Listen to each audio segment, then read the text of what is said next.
Bismillahirrahmanirrahim. Assalamu alaikum. This is Myra Amjad and I welcome you from the platform of Gohar Publishers. Our motto is redefining the geography of education through digital resources for conceptual learning. Dear students, आज हम Gohar science class 5 का chapter 3 continue करेंगे और आज हम पढ़ेंगे एक बहुत ही इंटरेस्टिंग सा टॉपिक।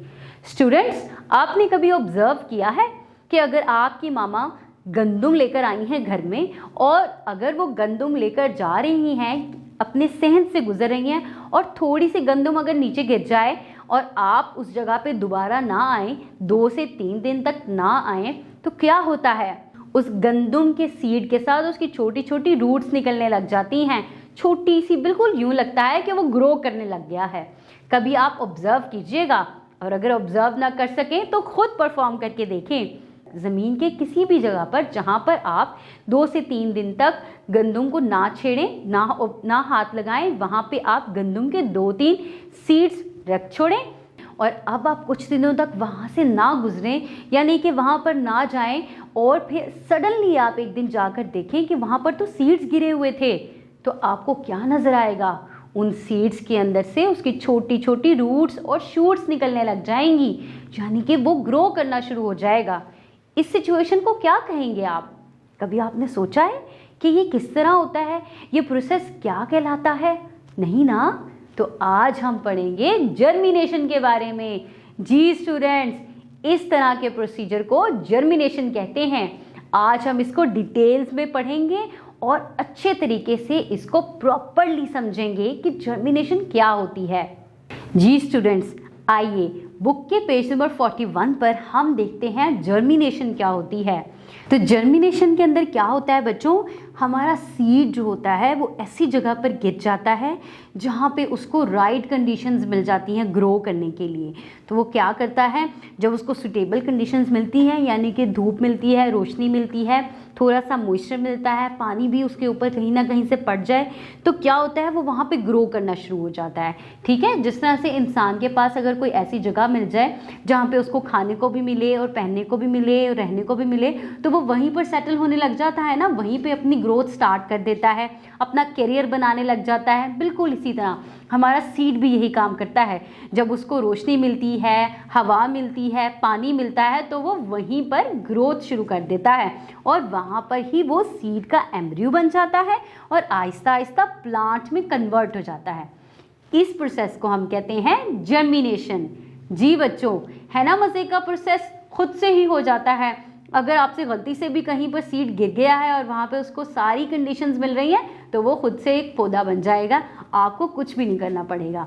जी तो स्टूडेंट्स, अब देखते हैं कि वो क्या कंडीशंस होती हैं जिनकी वजह से सीड जर्मिनेट करता है। अभी हम बात कर रहे थे ना कि हवा मिल जाती है, पानी मिल जाता है या रोशनी मिल जाती है, तो बस यही वो कंडीशंस हैं जिनको हम अच्छी तरह से समझेंगे। सबसे पहले क्या होता है? एयर। एयर के बगैर सीड ग्रो नहीं कर सकता। अगर सीड्स को एम्ब्रियो बनाना है तो हमें उसको एयर देने की ज़रूरत है, तभी एम्ब्रियो जो है वो अपना फूड इस्तेमाल करना शुरू करेगा और ग्रो करेगा।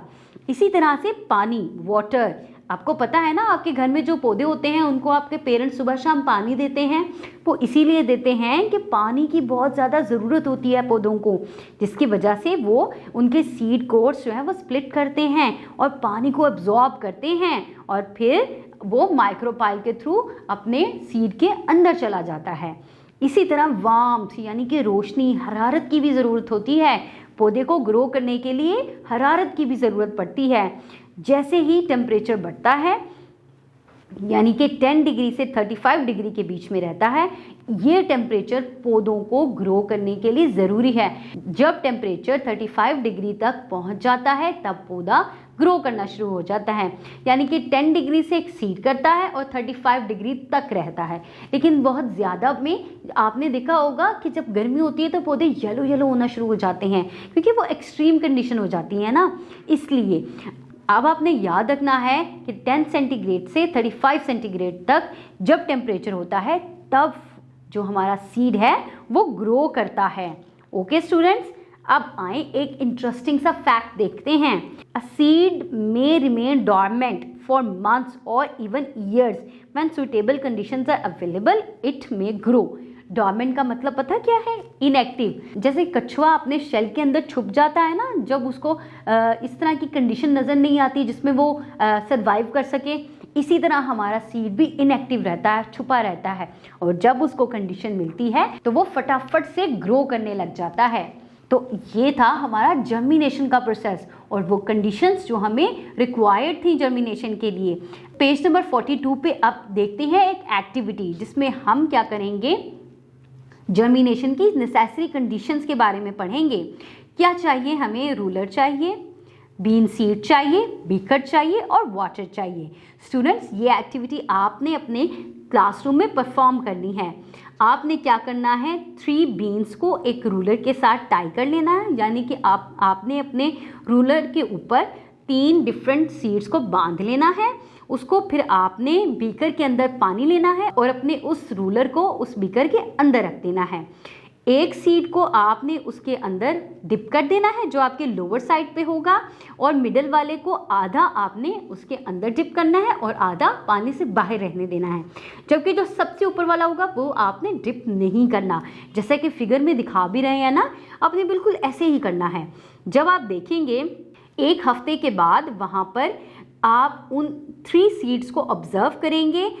आपने यहाँ पर क्या ऑब्जर्व करना है, विच सीड जर्मिनेट, कौन सा सीड जर्मिनेट करता है, और इस सारी सिचुएशन को ऑब्जर्व करके आपने इसकी कंडीशंस को लिखना है।